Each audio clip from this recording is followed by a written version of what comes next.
Hello friends, मैं हूं अमर। हमारे चैनल निक्की टेलर में आपका स्वागत है। आइए आज हम 44 इंच का कटोरी ब्लाउज कटिंग करना सीखेंगे। इसका मेजरमेंट पहले देख लेते हैं। लंबाई है 15 इंच का, सीना 44 इंच, कमर इसका 38 इंच है, शोल्डर इसका लेंगे 6.25 इंच का, सामने गला 7 इंच है, पीछे गला 9 इंच, बाही की लंबाई 5 इंच है, बाही की गोलाई है 14 इंच का, कटोरी इसका लेंगे 6.25 इंच का। तो आइए शुरू करते हैं। पहले हम पीछे भाग की कटिंग करेंगे। तो उसके लिए हम लंबाई 15 इंच है, तो 1 इंच बढ़ा के यहाँ पर हम 16 इंच में निशान लगाएंगे। ये निशान हम दो जगह लगा लेंगे ताकि हमारा लाइन सीधा बने रहे। यहाँ पर हम लाइन खींच लेते हैं दोनों को मिलाते हुए इस प्रकार से। शोल्डर इसका लेंगे 6.25 इंच का, तो 6.25 इंच में यहाँ पर निशान लगा लेंगे इस प्रकार से। अब सीना इसका है 44 इंच, तो 44 इंच का 1/4 हो जाएगा 11 इंच। तो इस प्रकार हम यहाँ पर 11 इंच में निशान लगाएंगे और उसके बाद हम 1.25 इंच का मार्जिन ले लेंगे। कमर इसका है 38 इंच, तो 38 का 1/4 हो जाएगा 9.5। और उसके बाद हम 2.5 इंच का यहाँ पर मार्जिन लेंगे, क्योंकि हमारा 1 इंच का पीछे में टक लगेगा। अब आर्म होल के हम लेंगे, बाही गोलाई है 14 इंच का, तो 14 का आधा हो जाएगा 7 इंच, और 7 में आधा इंच बढ़ा के इस प्रकार हम 7.5 में यहाँ तक नापेंगे ना, सीना के नाप तक का। यहाँ से हमारा आर्म होल बनेगा। इस प्रकार हम लाइन खींच लेंगे। शोल्डर हम लिए हैं 6.25 इंच का, तो यहाँ पर हम आधा इंच बढ़ा के 6.25 ले लेंगे इस प्रकार से। ये दोनों को हम मिला लेंगे इस प्रकार से। अब आर्म होल की गोलाई के लिए हम लेंगे, इस नोक से 1.25 इंच की दूरी से लेंगे। अब इसको हम इस प्रकार से गोलाई से मिला लेंगे। इसको भी हम मिला लेंगे इस प्रकार से। अब शोल्डर की चौड़ाई हम रखेंगे यहाँ पर 2.5 इंच का, तो 2.5 इंच में हम सिलाई के लिए 1.25 इंच बढ़ाएंगे, तो ये हमारा हो जाएगा 3.25 इंच। तो 3.25 हम इधर से यहाँ तक का नाप लेंगे ना। ये हमारा शोल्डर की चौड़ाई हो जाएगा। और उसके बाद हम सामने की तरफ आधा इंच की डाउन कर लेंगे, क्योंकि डीप गला में हम डाउन करते हैं, नहीं तो फिर शोल्डर गिरने का चांस ज़्यादा रहता है। अब इसको हम पहले कटिंग कर लेते हैं, फिर सामने की भाग कटिंग करेंगे।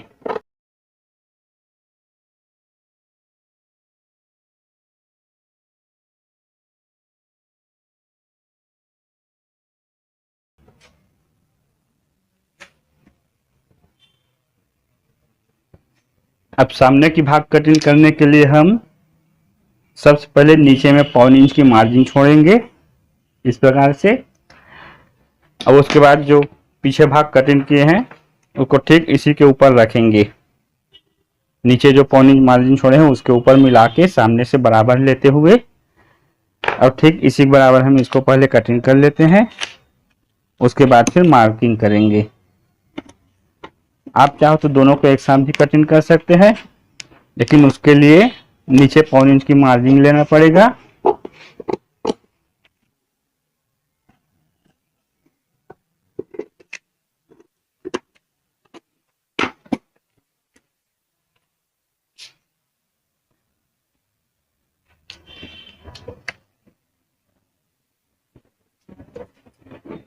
उसके बाद हम यहाँ पर शोल्डर के पास कट लगा लेंगे गले के निशान के लिए। अब इसके बाद हम पीछे को अलग कर देते हैं। अब आइए सामने की मार्किंग करते हैं। तो सामने की मार्किंग करने के लिए सबसे पहले हम आर्म होल निकालेंगे। तो इस प्रकार ये हम लाइन बना लेंगे। ये हमारा पीछे का आर्म होल हुआ। अब इस नोक से हम 1.25 इंच की अंदर लेंगे। अब इसको हम ऊपर शोल्डर में मिला लेंगे इस प्रकार से। अब यहां से हम ये जो नोक है ना, वहां से 1 इंच की दूरी लेंगे ना, यहां पर आएगा। और यहाँ पर हम गोलाई दे के मिला लेंगे। इस प्रकार से हमारा सामने का आर्म होल बन जाएगा। गला इसका है 7 इंच का, तो हम यहाँ से लेंगे 7.25 इंच का। इस प्रकार से इसका फैलाव ले लेंगे हम 3.25 इंच लेंगे। इसको इस प्रकार लाइन खींच के मिला लेते हैं पहले, और यहाँ पर हम गोल गला निकाल लेंगे ना।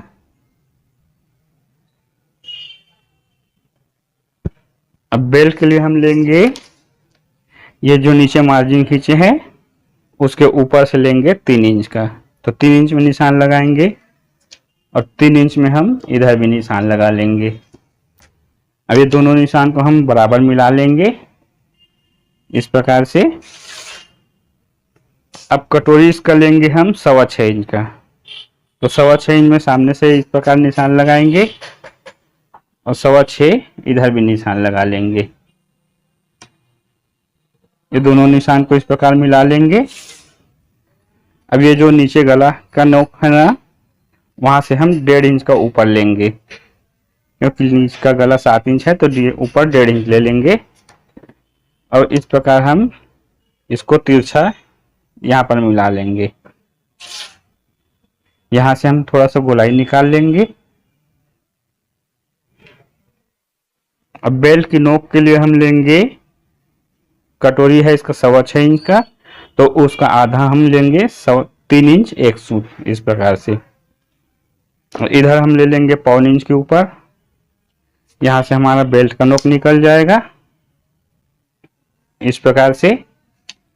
यह हमारा मार्किंग तैयार है। अब इसको हम कटिंग करेंगे।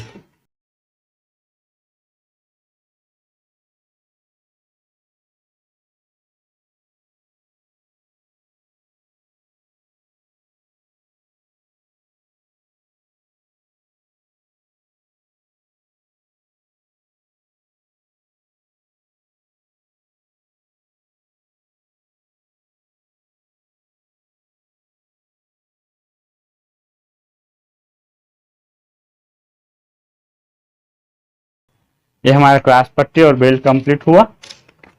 ये जो कटोरी निकला है ना, उसको अभी रखेंगे, क्योंकि ये हमारा कटोरी काटने का काम आएगा। अब हम पीछे की गला भी कटिंग कर लेते हैं। पीछे की गला 9 इंच है, तो हम यहाँ पर 9.25 इंच लेंगे इस प्रकार से। यहाँ पर हम फैलाव ले लेंगे 3 इंच का। इस प्रकार हम इसको लाइन खींच के पहले मिला लेंगे और उसके बाद फिर गले का निशान लगाएंगे। तो गले का निशान हम इस प्रकार से यहाँ पर गोल निशान लगा लेंगे। इसको हम कटिंग करते हैं, उसके बाद फिर टक्स का निशान लगाएंगे।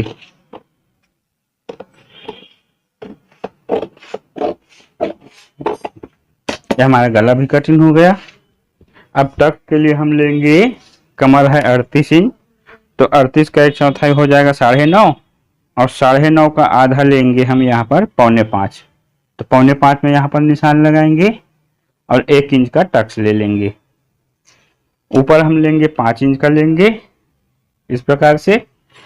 अब यहाँ पर हम लिए 4.25, तो यहाँ पर लेंगे आधा इंच बढ़ा के 5.25 इंच का। इस प्रकार ये हमारा टक्स हो जाएगा।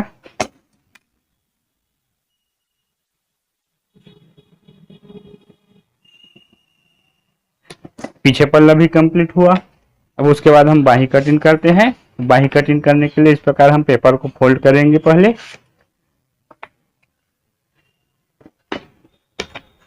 उसके बाद हम नीचे आधा इंच की मार्जिन लेंगे ना। ये हमारा आधा इंच की मार्जिन अस्तर वाले के लिए रहता है। बाही की लंबाई है 5 इंच का, तो इस प्रकार हम यहाँ से 5.5 में निशान लगाएंगे और एक निशान लगाएंगे ऊपर से, यहाँ से लेके 3.5 में नीचे। यहाँ पर हम लाइन खींच लेते हैं।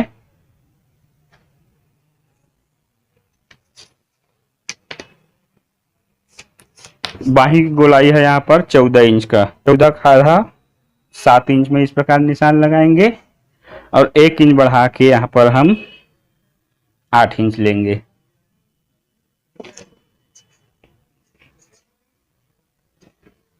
यहाँ पर हम गोलाई के लिए ले लेंगे 3.25 इंच का, तो 3.25 में निशान लगाएंगे।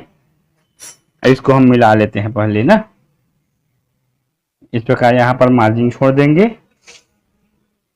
अब इस निशान से हम ½ इंच के अंदर लेंगे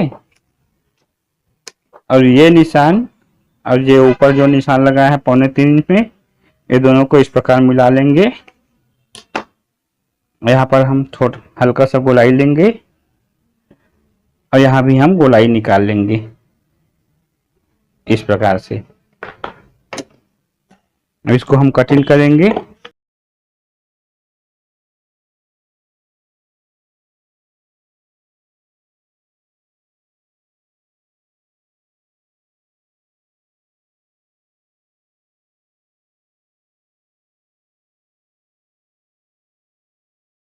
इस प्रकार बाही भी कंप्लीट हुआ। अब कटोरी कटिंग करने के लिए हम ये नोक और ये नोक दोनों को इस प्रकार मिलाएंगे और इस प्रकार से फोल्ड कर लेंगे। अब ये नीचे से हम 1.5 इंच का ऊपर निशान लगाएंगे। यहाँ पर ये हमारा बस्ट पॉइंट का निशान बनेगा इस प्रकार से। उसके बाद हम एक्स्ट्रा पेपर लेंगे और उस प्रकार इस बीच में रखते हुए पहले किनारे किनारे निशान लगा लेंगे इस प्रकार से।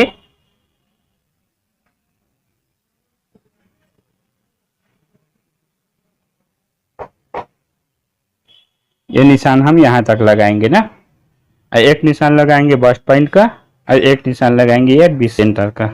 अब इसको हम अलग कर देते हैं, इसका कोई काम नहीं। अब ये दोनों निशान को मिलाते हुए हम इस प्रकार नीचे लाइन खींच लेंगे और इसको इस प्रकार बढ़ा लेंगे। इधर भी हम इस प्रकार से लाइन बढ़ा लेंगे ना। सीधा है हमारा 44 इंच का, तो 44 को हम 12 से भाग देंगे तो ये हो जाएगा हमारा लगभग 3.25 के आसपास आएगा। तो यहाँ पर हम इस नोक से जो बस्ट पॉइंट है ना, वहां से हम नीचे लेंगे 3.25 इंच का।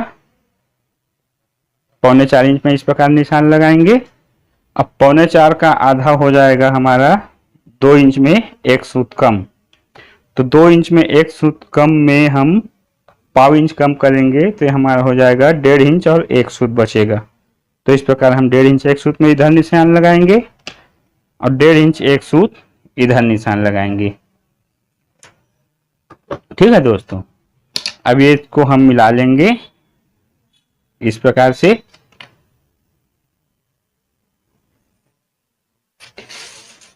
अब इधर सामने हम सिलाई के लिए मार्जिन लेंगे और उसके बाद इसको हम यहाँ पर मिला लेंगे। ऊपर हम लेंगे ½ इंच की मार्जिन लेंगे, इसको इस प्रकार से कम करते हुए इस ½ इंच वाले निशान पे लाके मिला लेंगे। अब इसको हम पहले कटिंग कर लेते हैं।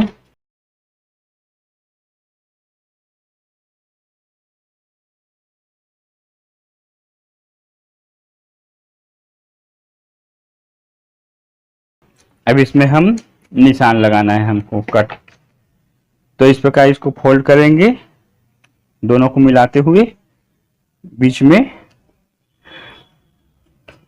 और उसके बाद हम यहाँ पर सिलाई के लिए मार्जिन छोड़ेंगे। और उसके बाद हमारा कटोरी है 6.25 इंच का, तो 6.25 इंच का आधा 3 इंच 1 सूत में इस प्रकार निशान लगाएंगे और यहाँ पर हम कट काट लेंगे। ये हमारा सिलाई के लिए होगा। एक कट हम यहाँ पर बस्ट पॉइंट का काट लेंगे इस प्रकार, इसको मोड़ के ये हमारा सिलाई बनेगा यहाँ से। अब यहाँ पर हमको एक काम और करना पड़ेगा। ये जो यहाँ से यहाँ तक की लंबाई है ना, वो थोड़ा बढ़ जाता है, जैसे कि अभी दिखा रहा हूँ आपको नाप के। यहाँ पर आ रहा है 4.25 और यहाँ से यहाँ पर हम नापते हैं तो ये हो जाता है हमारा 5 इंच।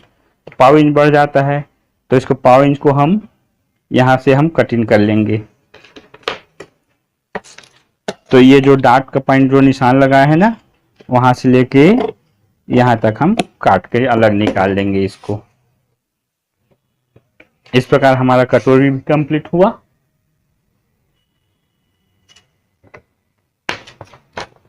ये हमारा पीछे पल्ला हुआ, ये क्रॉस पट्टी हो जाएगा, ये बेल्ट हो जाएगा, ये कटोरी हो जाएगा, ये बाही हो जाएगा। इस प्रकार हमारा 44 इंच का कटोरी ब्लाउज कंप्लीट हुआ।